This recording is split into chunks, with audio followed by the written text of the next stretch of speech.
네,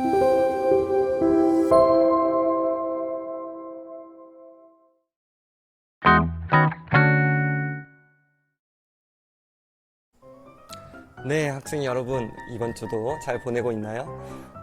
다음 주가 되면은 우리 학생들은 혹시나 학교로 갈 수 있을지도 모르겠어요. 20일부터는 이제 학생들의 등교가 시작된다고 하는데, 뭐, 좋아하는 친구도 있겠고, 뭐, 별로인 친구도 있겠죠.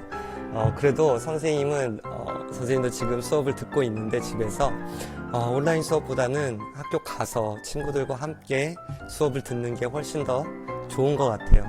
우리 친구들도 기대하면서 또 무엇보다도 20일 이후에 또 우리 교회에서 같이 함께 예배 드릴 수 있었으면 너무너무 좋겠어요. 뭐 예배 드릴 수 있다고 장담을 할 수는 없겠지만 우리 친구들과 함께 예배 드릴 수 있는 날을 꿈꾸면서 우리 함께 또 온라인 성경 공부를 시작하도록 하겠습니다.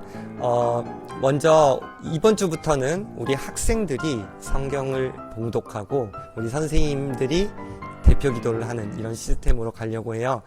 첫 번째는 우리 회장님인 우리 원성진 형제가 창세기 39장 1절에서 5절까지를 읽어주시겠습니다.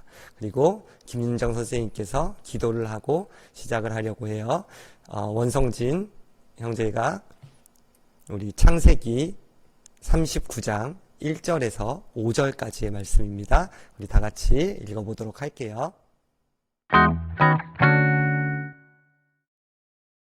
창세기 39장 1절부터 5절 말씀.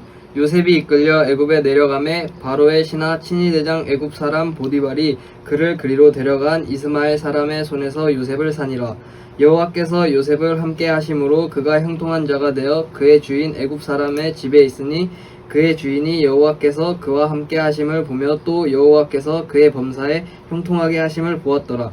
요셉이 그의 주인에게 은혜를 입어 섬김에 그가 요셉을 가정 총무로 삼고 자기의 소유를 다 그의 손에 위탁하니 그가 요셉에게 자기의 집과 그의 모든 소유물을 주관하게 한 때부터 여호와께서 요셉을 위하여 그 애굽 사람의 집에 복을 내리심으로 여호와의 복이 그의 집과 밭에 있는 모든 소유에 미친지라.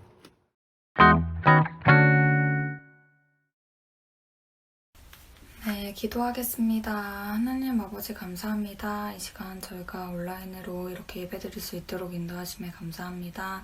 계속되는 이 상황 속에서 때로는 지치고 무기력해질 때가 너무나도 많습니다. 주님, 정말 주님 주시는 힘으로 우리가 지치지 아니하도록 인도하여 주옵시고 이 상황들 가운데서 나라를 위하여 또 전 세계의 이 상황들을 위하여 더 기도하는 우리들이 될 수 있도록 인도하여 주옵소서. 아버지, 이 시간 이보은 전도사님을 통해서 주님의 말씀을 듣습니다. 예수님이 누구이신지 이렇게 말씀을 해주실 때 우리가 깨달아 알 수 있는 지혜를 더하여 주시고 그 말씀들을 통해서 또 한 주간 힘을 내고 또 한 주간 더욱 주님을 묵상하며 나아갈 수 있도록 인도하여 주세요. 계속되는 이 상황 가운데서 모두를 지켜주시옵시고 또 건강하게 우리가 만날 수 있도록 인도해 주세요. 이 모든 말씀 예수님의 이름으로 기도드렸습니다. 아멘.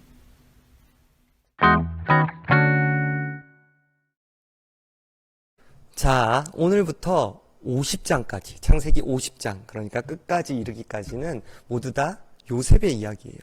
근데 여러분 그거 아세요? 사실 이스라엘 역사 자체에서는 요셉의 이야기가 그렇게 중요하진 않은 것 같아요. 왜냐고요? 성경이 무엇을 위해서 쓰여진 거라고 했죠?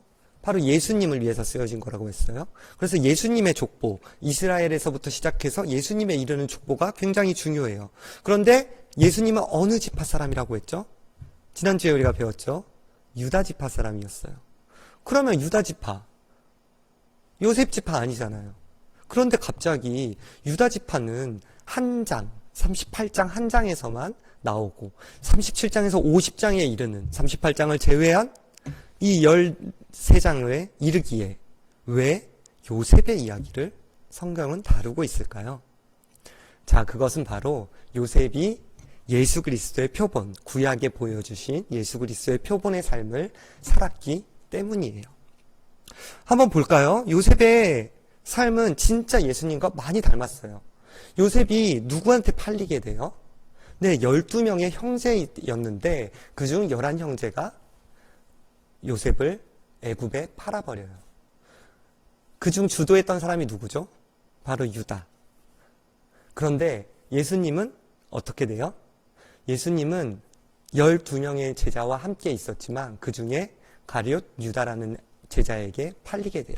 그리고 나머지 11 제자들에게도 배신을 당하게 되죠. 요셉은 팔려간 다음에 정말 정직하게 일을 했어요. 그러나 모함을 받아서 감옥에 가게 돼요. 예수님은 어떠세요? 예수님은 팔려간 이후에도 정말 정직하게 죄를 짓지 않고 자신의 이야기를 하셨어요. 그러나 누구한테 모함을 받아요? 장로들과 사두개인들, 이런 사람들한테 모함을 받아서 십자가에 매달리게 돼요. 자, 요셉은 만으로 2년, 3년여 기간 동안에 감옥에 갇히게 돼요. 예수님은 어떠시죠? 만으로 이틀, 그리고 3일 정도, 사흘 만에 다시 살아나시게 돼요. 그리고 다시 살아나셔서 어떻게 되셨죠? 이 전 세계를 다스리는, 하나님의 보좌 오른쪽에 앉아서 이 전 세계를 다스리는 이 세상의 왕이 되었어요. 요셉은 어떻게 되었어요? 바로왕을 대신하여 이 애굽 땅을 통치하는, 사실상 애굽 땅뿐만 아니라 그 전역을 통치하게 되는 그러한 왕의 자리에, 총리의 자리에 오르게 돼요. 두 삶이 굉장히 많이 닮았어요. 여기서 오늘 본문에서 중요한 것은 그가 이집트에 팔려갔을 때 하나님께서 그를 형통하게 하셨다라고 되어 있다는 거예요. 팔려간 게, 감옥에 갇힌 게, 왜? 그 고통이 형통이라고 말씀을 하시는 거죠. 자, 예수님의 삶을 보면은 예수님도 사실은 이러한 말들을 하셨어요. 자, 예수님께서 자신이 고난받아서 십자가에 달려 돌아가실 것을 제자들에게 이야기했어요. 그러니까 베드로가 주님 절대로 안 됩니다. 잡혀가지 마세요. 그게 무슨 이야기입니까? 절대로 죽지 못하십니다. 라고 항변했어요. 그러자 예수님께서는 뭐라고 하셨어요? 사단아, 내 뒤로 물러거라. 너는 하나님의 일을 생각하지 않고 사람의 일을 생각하는 자로다. 라고 이야기했어요. 즉, 예수님이 달려 돌아가시는 것, 예수님이 십자가에 달려 돌아가시는 것, 그 고난, 그 고통이 하나님의 뜻이었다라는 이야기죠.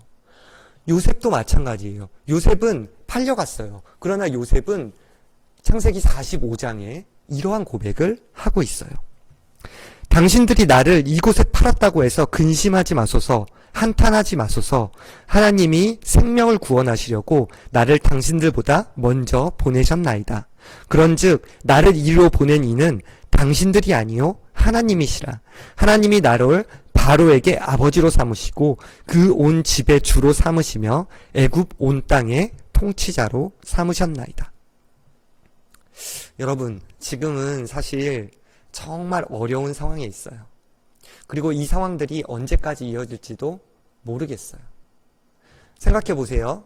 요셉은 하나님께서 형통하게 만들어 주셨다고 하지만 그 이후에 감옥에서 2년, 많게는 3년의 세월을 보내야만 했어요.